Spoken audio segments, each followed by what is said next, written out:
Hi friends, ఎలా ఉన్నారు? So lunch అయిపోయింది కదా.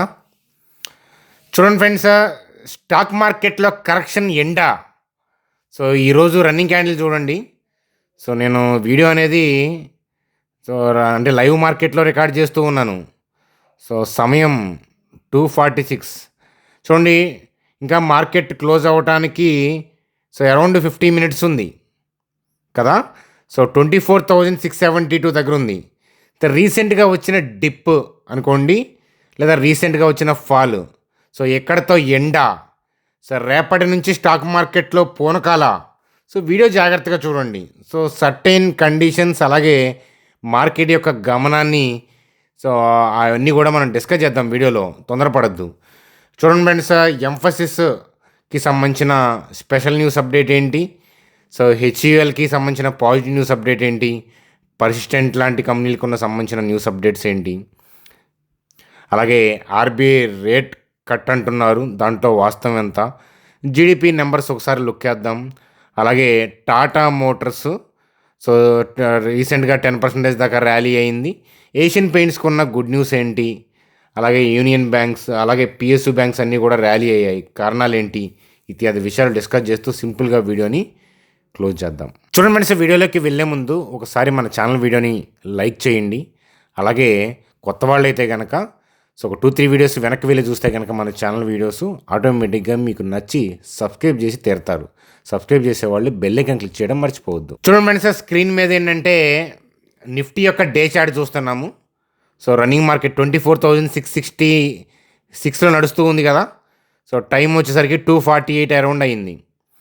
సో అయితే రీసెంట్గా చూడండి 1, 2, 3, 4, 5 అంటే ఈ సెషన్స్తో కలిపి, అంటే ఇవాళ సెషన్తో కలిపి లాస్ట్ 5 సెషన్స్ అంతా కూడా మార్కెట్లో ఏంటంటే నంబుగానే నడిచింది, డల్గానే వచ్చాయి. కానీ ఇది మేజర్ డిప్ అయితే కాదు. సో జస్ట్ రీట్రేస్మెంట్ మాత్రమే. చూడండి ఫ్రెండ్స్, ఎప్పుడైనా గుర్తుపెట్టుకోండి, మార్కెట్ యొక్క బ్రాడ్ డైరెక్షన్ ఏంటి, అప్ సైడ్ కదా. సో అలాగే మ్యాక్రో డేటా ఏంటి అని చూస్తే, సో మనకి ఏదైనా ఈ డైరెక్షన్ని నెగిటివ్గా ఇంపాక్ట్ చేసే ఏదైనా అప్డేట్ ఉందా అంటే లేదు. పాజిటివ్గా టర్న్ చేసే న్యూస్ అప్డేట్సే ఉన్నాయి. సో జీడిపి డేటా ఏదైతే ఉందో, సో అంటే చాలామంది రేటింగ్ ఏజెన్సీసు, బ్యాంక్స్ వాళ్ళు ఎస్టిమేట్ చేసిన దానికన్నా చాలా పాజిటివ్గా వచ్చి, సో Q4 జీడిపి అనేది 7.40% అయింది. దీనితో ఏంటంటే ఫైనాన్షియల్ ఇయర్ 26కి సంబంధించిన జీడిపి ఫోర్కాస్ట్ మంచిగా ఇచ్చారు కూడా చాలామంది. సో అయితే ఇది పాజిటివ్ న్యూస్ అప్డేటే. సో అట్లాగే ఏంటంటే మనకి ఆర్బీఐ రేట్ కట్, సో మనకి రీసెంట్గా ఇన్ఫ్లేషన్ డేటా చూసినా, ఈ జీడిపి డేటా చూసినా మనకేమర్థం అవుతుంది అని అంటే, ఇన్ఫ్లేషన్ అనేది ఆర్బీఐ టార్గెట్ రేంజ్లోనే ఉంది, ఇంకా బిలోకి కూడా వెళ్ళింది. కాబట్టి ఏంటంటే ఫర్దర్గా రేట్ కట్స్ ఉంటాయి. అంటే ఈ జూన్లో జరిగే ఆర్బీఐ మీట్లో ఏంటంటే ఖచ్చితంగా రేట్ కట్ ఉంటుంది. వడ్డీ రేట్లు కోత విధిస్తే ఏంటంటే మార్కెట్లో ఏంటంటే మనీ ఫ్లో అవుతుంది, పర్చేజింగ్ పవర్ పెరుగుతుంది, డిమాండ్ పెరుగుతుంది. సో దట్ కంపెనీస్ ఎర్నింగ్స్ పెరుగుతాయి, జీడిపి మీద ఫర్దర్గా ఇంపాక్ట్ చేస్తుంది. సో అందుకని మీరు చూసుంటే కనుక, సో ఈరోజు పబ్లిక్ సెక్టార్ బ్యాంక్స్ అన్నీ కూడా ఏంటంటే ర్యాలీ అయ్యాయి. సో మీరు చూసుంటే కనుక పబ్లిక్ సెక్టార్ బ్యాంక్స్ అన్నీ కూడా ర్యాలీ అయ్యాయి. సో కారణం ఏంటి అని అంటే కనుక ఇదే. సో ఫోర్కాస్ట్ మార్కెట్ ఏమని ప్రెడిక్ట్ చేస్తుంది అని అంటే, సో వడ్డీ రేట్లలో కోత ఉంటుంది అనే పాయింట్ ఆఫ్ వ్యూలో మార్కెట్ ప్రెడిక్ట్ చేయడం వల్ల సో పిఎస్యు బ్యాంక్స్ అన్నీ కూడా ర్యాలీ అయ్యాయి. ఎస్పెషల్లీ Q4 జీడిపి నెంబర్స్ చూసిన తర్వాత. సో ఈరోజు ఏంటంటే మార్కెట్లో ఏంటంటే, సో చూడండి union bank, IOB, BOM, so ఇట్లాంటివన్నీ కూడా మంచి ర్యాలీ అయ్యాయి అని చెప్పి చెప్పచ్చు అనమాట. సో ఒక్కసారి నిఫ్టీ చార్ట్ చూద్దాం. నిఫ్టీకి ఉన్నంతా కూడా పాజిటివే. అయితే ఏంటంటే ఈరోజు మార్కెట్లో గ్యాప్ డౌన్ అవడానికి కారణం ఏంటంటే global cues, Dow Jones future నెగిటివ్గా ట్రేడ్ అవటం, ఏషియన్ మార్కెట్స్ అంతా కూడా రెడ్లో ట్రేడ్ అవటం. చూడండి సార్, గ్లోబల్ క్యూస్ మనం ప్రెడిక్ట్ చేయగలమా? చేయలేము. సో ఈరోజు గ్లోబల్ క్యూస్ పరిస్థితి ఏంటి అనేది మనకి లాస్ట్ ఫ్రైడే తెలుసా? తెలీదు. సో పోనీ రేపటి గ్లోబల్ క్యూస్ ఏంటి అనేది ఇవాళ చెప్పగలమా?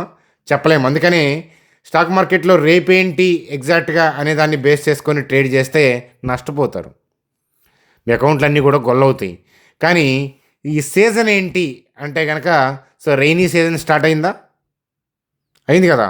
అలాగే ఈ సీజన్ ఏంటో చెప్పొచ్చు, కానీ రేపొద్దున వర్షం పడుతుందా అని అంటే చెప్పలేం. అలాగే ఏంటంటే మార్కెట్లో బ్రాడ్ పిక్చర్ ఏంటి అని అంటే up side. So India Pakistan ceasefire దగ్గర నుంచి ఈ గ్యాప్ అప్ రావటం, దాంతో ర్యాలీ రావటం, మధ్యలో ఆర్డర్లు దొరక్క రీట్రేస్మెంట్ అవ్వటం, గ్లోబల్ క్యూస్ వల్ల కానీ చిన్న చిన్న లోకల్గా ఉన్న నెగిటివ్ న్యూస్ అప్డేట్స్ వల్ల మార్కెట్ రీట్రేస్మెంట్స్ అవుతుందే కానీ డైరెక్షన్ తిప్పలేదు. డైరెక్షన్ తిప్పితే డౌన్ సైడ్ ఏంటంటే క్యాండిల్లో డిఫరెంట్ వేవ్ కనిపిస్తుంది, కానీ ఆ కైండ్ ఆఫ్ సిమ్టమ్ ఏమీ నాకు కనిపించలేదు. కాబట్టి broad picture upside. So and India Pakistan ceasefire దగ్గర నుంచి బ్రాడ్ పిక్చర్ అప్ సైడే ఉంది. అలాగే ఇప్పుడు వస్తున్న న్యూస్ అప్డేట్స్ కూడా, అంటే రీసెంట్గా వచ్చిన ఇన్ఫ్లేషన్ డేటా కానీ, ఇప్పుడు జీడిపి నెంబర్స్ కానీ, అలాగే జరగబోయే ఆర్బీఐ మీట్లో రేట్ కట్ ఉండొచ్చు అనే స్పెక్యులేషన్స్ అన్నీ కూడా మార్కెట్కి ఊతం ఇచ్చేయే కానీ మార్కెట్ని వెనక్కి లాగే అయితే కాదు. అవునా? సో అట్లాగే ఏంటంటే మనకి క్యాండిల్, రన్నింగ్ క్యాండిల్ చూస్తే ఏంటంటే ఈ రీసెంట్గా వచ్చిన రీట్రేస్మెంట్ ఈ ఫాల్కి ఎండు పలికినట్లే అనిపిస్తుంది. మార్కెట్ పైకి మూవ్ అవడానికి సిద్ధంగా ఉంది. అయితే బేస్డ్ ఆన్ సర్టెన్ కండిషన్స్ ఏంటి అని అంటే రేపు గ్లోబల్గా ఏదన్నా ఇలాగే గ్లోబల్గా ఇవ్వాలన్నట్లే గ్లోబల్గా అనిశ్చితి, టూ మచ్ ప్యానిక్ ఉన్నా, లేకపోతే లోకల్గా ఏదైనా అన్ఎక్స్పెక్టెడ్, సో అన్ఫోర్సీన్ బ్యాడ్ న్యూస్లు ఏదన్నా వచ్చినా సో అప్పుడు ఏంటంటే మార్కెట్ కిందకి వెళ్ళచ్చు. సో అది మనం ఊహించలేం. రేపు గ్లోబల్ క్యూస్ ఏంటి, అన్ఫోర్సీన్ బ్యాడ్ న్యూస్లు ఏంటి, అవి మనం ఊహించలేం కదా. కానీ ఇప్పుడున్న కాంటెక్స్ట్కి అయితే కనుక మార్కెట్ పైకి వెళ్ళడానికి సిద్ధంగా ఉంది. గ్లోబల్ క్యూస్ కాస్త న్యూట్రల్, స్లైట్ నెగిటివ్ ఉన్నా చాలు మన మార్కెట్ ముందుకెళ్ళడానికి సిద్ధంగా ఉంది. ఎందుకంటే సో బయింగ్ స్టార్ట్ అయింది. ఈ రీట్రేస్మెంట్ పాయింట్ ఆఫ్ వ్యూలో సో ప్రాఫిట్ బుకింగ్ అయిపోయింది అనే విషయం అర్థమవుతుంది. కానీ global cues too much bad ఉంటే కనుక సో మార్కెట్లో లోయర్ లెవెల్లో ఉన్న బై ఆర్డర్స్ తగిలి పైకి వెళ్తుంది. సో గ్లోబల్ క్యూస్ కనుక టూ మచ్ బ్యాడ్ కాకుండా స్లైట్ పాజిటివ్ కానీ, న్యూట్రల్ కానీ, స్లైట్ నెగిటివ్ కానీ ఇట్లాంటి కాంటెక్స్ట్లో ఏంటంటే మార్కెట్కి పైకి వెళ్ళే అవకాశాలే ఉన్నాయి. కానీ ఈరోజు తొందరపడాల్సిన అవసరం లేదు. కాబట్టి నేను ఈ వీడియో బయటలో ఏమీ నేను ఎడ్యుకేషనల్ పోస్ట్ అనేది పోస్ట్ చేయలేదు. సో మీరేం చేయాలి అని అంటే యాజ్ ఏ ప్రొఫెషనల్గా మీరు ఏదైనా అబ్జర్వేషన్ చూడాలి, మార్కెట్ని చక్కగా నేర్చుకోవాలి అని అంటే సో రేపు ఎర్లీ మూమెంట్లో సో స్లైట్ అంటే neutral to positive market open అయితే ఎగబడి పైకి వెళ్ళే అవకాశాలు ఉన్నాయి. దాన్ని కన్ఫర్మేషన్ ఏంటంటే మనం కళ్ళతోనే రన్నింగ్ మార్కెట్లో చూడాలి. కాబట్టి రేపు టెలిగ్రామ్ గ్రూప్లో నేను మీకు అవైలబిలిటీగా ఉండి సో ఆ ఇన్ఫర్మేషన్ అనేది మీకు కాన్సెప్ట్తో సహా నేర్పించే ప్రయత్నం చేస్తాను. గ్లోబల్ క్యూస్ బ్యాడ్ అయినాయి అంటే మనం ఆల్రెడీ రీసెంట్ వీడియోస్లో మాట్లాడుకున్న లెవెల్ ఉంది కదా. సో ఈ రెడ్ క్యాండిల్ లో కట్ అయితే బయర్ రెడీగా ఉన్నాడు. సో ఈ రెడ్ క్యాండిల్ లో ఎంత ఉంది చూడండి, ఇక్కడ వాల్యూ చూడండి. రెడ్ క్యాండిల్ లో ఎంత ఉంది, 24,462 బిలో బై ఆర్డర్స్ ఉన్నాయి. సో అలాగే ఏంటంటే ఇండియా పాకిస్తాన్ సీజ్ ఫైర్ అప్పుడు నైట్కి వచ్చిన, అంటే మనం నైట్ వచ్చిన న్యూస్ అప్డేట్తో, కాబట్టి నెక్స్ట్ డే మార్నింగ్ ఏంటంటే గ్యాప్ అప్ అయి ర్యాలీ అయింది. కాబట్టి ఈ గ్యాప్లో బై ఆర్డర్స్ ఉంటాయి కదా. సో కాబట్టి ఈ గ్యాప్లో ఉన్న పెండింగ్ బై ఆర్డర్స్ వల్ల కానీ, లేకపోతే ఈ రెడ్ క్యాండిల్ టేల్ కింద ఉన్న పెండింగ్ బై ఆర్డర్స్ కానీ యాక్టివేట్ అయ్యే అవకాశాలు ఉన్నాయి. ఎప్పుడు గ్లోబల్ క్యూస్ బ్యాడ్ అయ్యి మార్కెట్ డిప్ వస్తే. కానీ గ్లోబల్ క్యూస్ బ్యాడ్ అయ్యి మార్కెట్ డిప్ వస్తుంది, అట్లాంటి చెత్త పనులు, అట్లాంటి చెత్త ప్రెడిక్షన్లు నేను చేయను. ఎందుకనంటే గ్లోబల్ క్యూస్ బ్యాడ్ అవుతాయా గుడ్ అవుతాయా అది నాకు తెలియదు. వాటిని బట్టి మనం ఎగ్జాక్ట్గా టుమారో అనేది ప్రెడిక్ట్ చేయకూడదు. సో కానీ గ్లోబల్ క్యూస్ ఎలా ఉన్నా, గ్లోబల్ క్యూస్ నెగిటివ్ అయితే ఈ ఏరియా నుంచి జంప్ అవుతుందా లేదా చూస్తాను, లేదా ఈ రెడ్ క్యాండిల్ కింద నుంచి జంప్ అవుతుందా చూస్తాను. గ్లోబల్ క్యూస్ కనుక న్యూట్రల్ టు స్లైట్ పాజిటివ్ అయితే అప్పుడు పైకి వెళ్తుంది అనుకునే నా వ్యూ అనేది క్యాండిల్ ఇనీషియల్ మూమెంట్స్లో చూసి మనం అనుకున్నట్లే వెళ్తుంటే కనుక ఆ గమనాన్ని బట్టి మార్కెట్ పైకి వెళ్తుంది అనేది అంచనా వేస్తాను. కానీ ఇనీషియల్ మూమెంట్లోనే అంచనా వేస్తాను. ఇదనమాట. సో ఎలా చూసుకోవాలి తప్ప, సో అంతేగాని ఈ లో కట్ అయితే సో లో బ్రేక్ అయింది కాబట్టి సపోర్ట్ బ్రేక్ అయిందని, లేకపోతే ఈ హై దాటితే అప్పుడు పాజిటివ్గా ఉంటాను, లేకపోతే ఈ లో కట్ అయితే నెగిటివ్గా ఉంటాను, ఇట్లాంటి థింకింగ్ నేను బిగినింగ్ డేస్లో చేసేవాడిని. 10 years బ్యాక్ చిన్న పిల్లోళ్ళలాగా స్టాక్ మార్కెట్లో చిన్న పిల్లోడిని అప్పుడు నేను. సో అలాంటప్పుడు ఏంటంటే moving average, support, resistance, crossovers, Bollinger బ్రాండ్లు, ఇండికేటర్లు, సో సాఫ్ట్వేర్ సిగ్నల్స్ ఇట్లాంటి వాటి మీద డిపెండ్ అయ్యేవాళ్ళం. కానీ కాలగమనంలో తెలిసింది ఏంటంటే స్టాక్ మార్కెట్ డైనమిక్. ఇనిషియేషన్స్ మనకి మ్యాక్రో డేటాను చూసుకుంటా, జరగబోయే ఈవెంట్లను బట్టి, అలాగే కంట్రీ ఎకానమీని బేస్ చేసుకొని వాళ్ళు మార్కెట్ యొక్క మూమెంట్ని, అంటే దిశ అని, మార్కెట్ యొక్క దిశని వాళ్ళు డిసైడ్ చేస్తున్నారనే విషయం అర్థమైంది. అలాగే companies earnings, country economy, GDP, things like ఇట్లాంటివి మార్కెట్ యొక్క గమనాన్ని డిసైడ్ చేస్తాయి. లైక్ ఆర్బీఐ మీట్ కానీ, ఫెడ్ మీట్ కానీ, గ్లోబల్గా ఉన్న ట్రంప్ థింగ్స్ కానీ, ట్రంప్ అనే యుఎస్ చైనా ఇష్యూస్ కానీ, ఇట్లాంటి థింగ్స్ వల్ల కానీ, ఇట్లాంటి వాటిని బేస్ చేసుకుని డైరెక్షన్ని వాళ్ళు చేంజ్ చేస్తారు. దాన్ని బేస్ చేసుకొని వెళ్తారు. అట్లాగేంటంటే వాళ్ళు కొనాలి అనుకున్నా కూడా ఆర్డర్లు దొరక్క కొన్నిసార్లు ఇలా ప్రాఫిట్ బుకింగ్ చేసుకుంటారు అని ఇట్లాంటి విషయాలు నేను కాలగమనంలో నేర్చుకున్నాను. సో చూడండి, నా అబ్జర్వేషన్ని మిమ్మల్ని చూడమంటాను తప్ప మిమ్మల్ని మళ్ళీ అవి నమ్మమని చెప్పను. సో నమ్మమని చెప్పానంటే మళ్ళీ మీరు బిలీఫ్ అవుతుంది. సో అంతే కదా, మీరు హిందీయో ఇంగ్లీషో సోషల్ మీడియాలను చూసి బాగా ఎక్కువ మంది ఫాలో అవుతున్నారనే పాయింట్ ఆఫ్ వ్యూలో సపోర్ట్ డిస్టెన్స్ని చూసుకొని మీరు ఫాలో అయితే చాలాసార్లు ఇబ్బంది పడ్డామని చెప్పి చాలా మంది కామెంట్లో నేను చూశాను. ఎందుకంటే ఇనీషియల్ డేస్లో నేను కూడా అలాగే ఉండేవాడిని. కానీ సో ఎవరు చెప్పింది నమ్మొద్దు, ఎందుకంటే మీ సోల్ ప్యూర్, దాన్ని కరప్ట్ చేసుకోవద్దు. సో జస్ట్ ఏంటంటే రకరకాలు చెప్పిన థింగ్స్ అన్నీ కూడా చూడండి, టెస్ట్ చేయండి ప్రాపర్గా. ఈ ఎఫ్ఐఎస్ డిఐసి ఎలా వెళ్తున్నారో చూడండి, అంతే కదా. అంతేగాని వాళ్ళు ఇది కట్ అయ్యేదాకా వాళ్ళు ఆగరు, అది కట్ అయ్యేదాకా పైదాకా ఆగరు. అది వాళ్ళు కట్ చేసేది, ఇది కట్ చేసేది, అక్కడ కొమ్మేది వాళ్ళే. కాబట్టి సో ఏంటంటే ఇది దాటిన తర్వాత నేను పాజిటివ్గా మారుతాను అనే దానికన్నా దాన్ని దాటిచ్చే దమ్ము ఎవరికి ఉంది, వాళ్ళతో పాటు ట్రావెల్ చేయగలమా లేదా అట్లా ఆలోచిస్తే ఉపయోగపడుతుంది స్టాక్ మార్కెట్ అంటాను.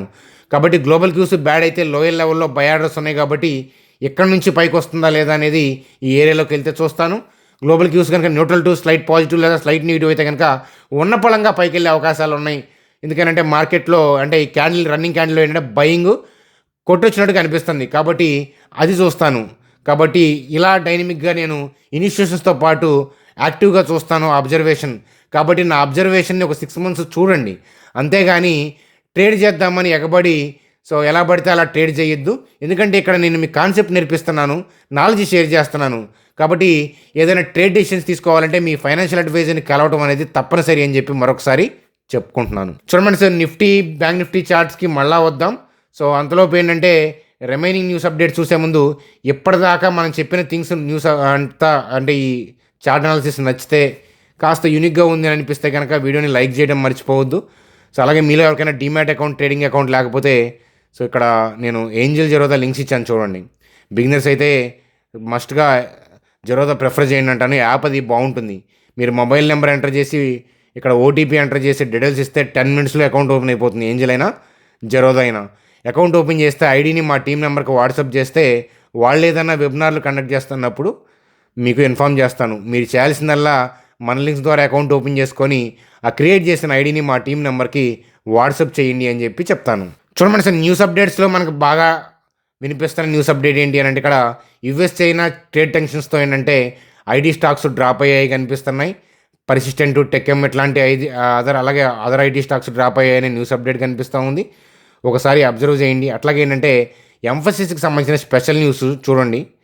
ఏంటంటే 5% డిప్ అయింది. ఎందుకనంటే so reports of so losing its third largest client.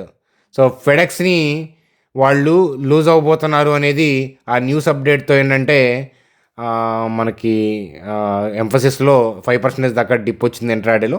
అది ఒక న్యూస్ అప్డేట్ లాగా మాత్రమే చూడండి అని చెప్పి చెప్తాను. జీడిపి నెంబర్స్ మీరు చూశారు. అలాగే మనకి ఆర్బీఐ రేట్ కట్ ఉంటుందనే పాయింట్ ఆఫ్ వ్యూలో జూన్లో మనకి పిఎస్యు బ్యాంక్స్లో ర్యాలీ వచ్చినాయి చూడొచ్చు. అలాగే టాటా మోటార్స్ 1 monthలో 10% ర్యాలీ అయిందంట. సో ఒకసారి అది ఆ చార్ట్ గురించి కూడా ఒకసారి చూద్దాం పదండి. చూడండి సార్, టాటా మోటార్స్ పరిస్థితి సో మనం రీసెంట్ మంత్స్లో మనం డిస్కస్ చేసుకున్నాము. ఈ లోయర్ లెవెల్లో ఉన్నప్పుడు సో అచ్చడైపోయింది, బయర్ యాక్టివేట్ అయ్యాడనేది చెప్పాము. అలాగే టాటా మోటార్స్ ఇండివిజువల్గా 10 years డేటాని మనం చాలాసార్లు వీడియోలో డిస్కస్ చేసాము. ఇప్పుడున్న న్యూస్ అప్డేట్ ఏంటంటే 10% 1 monthలో ర్యాలీ అయ్యిందని. కానీ మీరు లాస్ట్ 1 month చూస్తే నెగిటివ్ న్యూస్ అప్డేట్లు తగ్గనిపించినాయి టాటా మోటార్స్కి. ఎందుకంటే రీటైల్ పీపుల్ని కొలనీరు. ఎందుకంటే నెగిటివ్ న్యూస్లు స్ప్రెడ్ చేస్తుంటేనే కదా ఎక్కువ మంది సెల్ ఆఫ్ చేసేది. ఎక్కువ మంది సెల్ ఆఫ్ చేస్తేనే కదా బై ఆర్డర్లు ఫిల్ అయ్యేది. కాబట్టి ఏంటంటే మీరు సోషల్ మీడియా, టీవీ ఛానళ్ళు వీటి మీద ఎగబడే కొద్దీ ఏంటంటే మార్కెట్ గమనాన్ని అంచనా వేయలేరు. అవి చూడండి, నేనేం చూడొద్దంటలేదు, కానీ ఎంతవరకు తీసుకోవాలి అనేది ఇంపార్టెంట్. 98% న్యూస్ కాదు నాయిస్, 2% జెన్యూన్ న్యూస్ ఉంటుంది. వాటిని ఏంటో ఐడెంటిఫై చేయాలి. సో అది మన బాధ్యత అని చెప్పి చెప్తాను. చూడండి ఫ్రెండ్స్, అట్లాగే ఎఫ్ఎంసీజీ స్టాక్స్ పాజిటివ్ అనేది కనిపిస్తూ ఉంది. ఎందుకంటే government import duty on crude edible oil దీని మీద ఏంటంటే 20% నుంచి 10% తగ్గించారు. దీంతో ఏంటంటే హెచ్యుఎల్, నెస్ట్లీ, బ్రిటానియా సో ఇట్లాంటి వాటికి ఏంటంటే బెనిఫిట్ అయ్యింది అనేది చెప్పొచ్చు అనమాట. ఇక్కడ చూడండి ఫ్రెండ్స్, అలాగే ఏషియన్ పెయింట్స్ లాంటి స్టాక్స్కి, టైర్ స్టాక్స్కి, ఏవియేషన్ స్టాక్స్ పాజిటివ్ అనేది కనిపిస్తుంది. ఎందుకంటే సో ఒపెక్ కంట్రీస్ ఏంటంటే హైక్ చేసిందనమాట సప్లైని. వీళ్ళు సప్లైని హైక్ చేస్తే ఏంటంటే ఆయిల్ ప్రైజులు తగ్గే అవకాశాలు ఉంటాయి. కాబట్టి ఆయిల్ ప్రైజులు తగ్గితే టికెట్ ప్రైజులు ఏం తగ్గిస్తారు కదా, అంతేనా? ఆయిల్ ప్రైజులు తగ్గిస్తే ఇండిగో వాళ్ళు ఏమన్నా మీకు టికెట్లు తగ్గిస్తారా? తగ్గిస్తారు కదా. కాబట్టి లాభం ఎక్కువ వస్తుంది కదా ఆయిల్ ప్రైజులు తగ్గినప్పుడు, ఎందుకంటే ఫ్యూయల్ కాస్ట్ తగ్గుతుంది, ఫేర్ అంతే ఉంది. సో అందువల్ల కాబట్టి ఫ్యూయల్ కాస్ట్ తగ్గే అవకాశం ఉందని ఆల్రెడీ స్టాక్స్కి పాజిటివ్ అని న్యూస్ అప్డేట్ కనిపిస్తుంది. అలాగే పెయింట్ స్టాక్స్, టైర్ స్టాక్స్ ఇట్లాంటి వాటికి ఏంటంటే రా మెటీరియల్ ఏంటంటే క్రూడ్ ఆయిల్ కదా, అందువల్ల ఏంటంటే వాటికి కూడా పాజిటివ్ అప్డేట్గా కనిపిస్తూ ఉందన్నమాట. చూడండి మనసు. అలాగే బ్యాంక్ నిఫ్టీ చార్టు. సో రీసెంట్గానే మనం మాట్లాడుకున్నాం, ఈ రీసెంట్ హై అయితే ఉందో దాన్ని బ్యాంక్ నిఫ్టీ దాటే అవకాశాలు ఉన్నాయని. సో దాటి పైకి వెళ్తుంది. సో ఈ రీసెంట్ హైస్ దాటి పైకి క్లోజ్ అయిన ప్రతిక్షణం ఏంటంటే, అంటే ఈ రీసెంట్ హై దాటి క్లోజ్ అయిన మరుక్షణం ఏంటంటే రీటైల్ పీపుల్ ఎగబడతారు. సో అక్కడ దాకా ఏంటంటే చూస్తూ కూర్చుంటారు. చూడండి మార్కెట్ మీరు ఎవరిని ఏ లాజిక్, ఏ సోషల్ మీడియా, ఏ హిందీ ఛానల్, ఇంగ్లీష్ ఛానల్, తోపు ఛానల్ చూడాల్సిన అవసరంలా. మీరు just natural eyes, so naked ఐస్తో మీరు అబ్జర్వ్ చేస్తే అంటే మార్కెట్ ఎడిపోతుందో తెలుస్తుంది. సో అలాగే నిఫ్టీ గురించి కూడా మీకు స్టార్టింగ్లో చెప్పాను చూడండి, అప్పుడు ఎలా ఉంది క్యాండిల్, డోజీ ఉంది. కానీ లాస్ట్ మూమెంట్ వచ్చేటప్పటికి చూడండి ఎలా అవుతుంది, బులిష్ పడిపోతుంది కదా. సో ఎలా క్లోజ్ అవుతుంది ఐ డోంట్ కేర్, కానీ అక్కడ క్యాండిల్లో బయింగ్ అనేది మనం ముందే ఐడెంటిఫై చేయాలి. డోజీ ఆ రెడ్ కలర్లో కనిపిస్తున్నప్పుడు కూడా so I'm speaking about the same thing, positive థింగే కదా. చూడండి నేను చాలామంది వింటాను అనమాట, 9:15 నుంచి 11 లోపు ట్రేడింగ్ ఫినిష్ చేయండి ఇంట్రాడే అయితే, ఇలా చూస్తూ ఉంటారు. కానీ మీ అకౌంట్ గొల్లగొల్ల అయిపోద్ది ఫస్ట్ 1 అవర్ మీరు ట్రేడ్ చేస్తే. చూడండి ఫస్ట్ 1 అవర్లో ట్రేడ్ చేసే అవకాశం చాలా రేర్ కేసెస్లో వస్తాయి. సో ఫస్ట్ 1 అవర్లో చేయకూడదని కాదు, రేర్ కేసెస్లో వస్తాయి అనమాట. సో ఇలాంటి ఫుల్ క్యాండిల్స్ పడే అవకాశాలు ఉన్న రోజుల్లో వస్తాయి. అప్పుడు దాకా రీట్రేస్మెంట్ అయ్యి మార్కెట్ ర్యాలీ అవుతున్నట్లు, అప్పుడు ఫర్ ఎగ్జాంపుల్ రేపు మార్కెట్ స్లైట్ నెగిటివ్ కానీ న్యూట్రల్ కానీ స్లైట్ పాజిటివ్గా ఉంటే ఇనీషియల్ మూమెంట్లోనే ర్యాలీ వచ్చే అవకాశాలు ఉంటాయి. అలాంటప్పుడు మార్నింగ్ వెళ్ళాలి. సో అంతేగాని మేజర్ కేసెస్లో ఏంటంటే మార్కెట్ 2 to 3:30 మీరు అబ్జర్వ్ చేస్తే మార్కెట్ యొక్క గమనం ఏంటి, ఎస్పెషల్లీ బ్రాడ్ పిక్చర్ ఏంటి, బ్రాడ్ పిక్చర్ అంటే ఏంటి, ఓవరాల్గా మార్కెట్ గమనం ఏంటి. చూడండి 1, 2 days, 3 days, 4 days డిప్ అవ్వచ్చు కాక, కానీ మార్కెట్ పైకి వెళ్ళాలనే ఇంటెన్షన్తోనే ఉంది. కానీ జనం ఏం చేస్తారంటే ఒక 3 days డిప్ అయిపోతే పీపుల్ నెగిటివ్గా మారిపోతారు, 2 days మారిపోగానే మారిపోతారు. అలా మారకూడదు. సో మ్యాక్రో డేటా ఏదైనా చేంజ్ అయిందా ఏంటి, లేదు. పోనీ క్యాండిల్లో ఏమన్నా ఎఫెక్టివ్గా సెల్ ఆఫ్ ఏమైనా కనిపిస్తుందా, లేదు. కాబట్టి అందుకనే సో మనకేంటంటే పాజిటివ్గా పైకి వెళ్ళే అవకాశాలే ఉన్నాయి. కానీ గ్లోబల్ క్యూస్ ఏదైనా బ్యాడ్ అయితే టెంపరీ డిప్స్ వస్తే అప్పుడు ఏంటంటే ఆగగలగాలి. వాటికి ఏంటంటే money management, risk reward ratio ఇట్లాంటివన్నీ మీకు తెలిసి ఉండాలి. సో అందుకని నేను ఏమంటానంటే, సో మీరు వీడియోలో నాలెడ్జ్ పాయింట్ ఆఫ్ వ్యూలో తీసుకుని ఒక 6 months అబ్జర్వ్ చేయండి ఛానల్ని. సో అలా కాకుండా ఎలా పడితే అలా మీరు ట్రేడ్ చేస్తే ఏంటంటే ఇబ్బంది పడతారు. చూడండి సార్, మేము డిస్కస్ చేసేవన్నీ కూడా నాలెడ్జ్ షేరింగ్ పాయింట్ ఆఫ్ వ్యూలో డిస్కస్ చేస్తాను తప్ప మీరు ఏదైనా డెసిషన్ తీసుకోవాలంటే మీ ఫైనాన్షియల్ అడ్వైజర్ని తప్పక కలవాల్సిందే. సో ఆ విషయం అనేది గుర్తుపెట్టుకోండి. వీడియో మీద మీ అభిప్రాయాలు కామెంట్ సెక్షన్లో తెలియజేయండి. అలాగే నేను ఏదైనా మంచి న్యూస్ అప్డేట్ ఇవాళ హైలైటెడ్ అట్లాంటి వాటిని నేను ఏదైనా కవర్ చేయలేదంటే మీరు కామెంట్ చేస్తే, అవి ఎక్కువ ఉంటే కనుక నైటు మన ప్రైమరీ ఛానల్ అయిన చాణక్య స్టాక్ ట్రేడర్స్లో అక్కడ మనం డిస్కస్ చేద్దాము. సో ఈ మిరాకిల్ స్టాక్ ట్రేడర్స్ని అందరూ కూడా సబ్స్క్రైబ్ చేశారని, వీడియోని లైక్ చేశారని ఆశిస్తూ, బై ఫ్రెండ్స్, గుడ్ డే.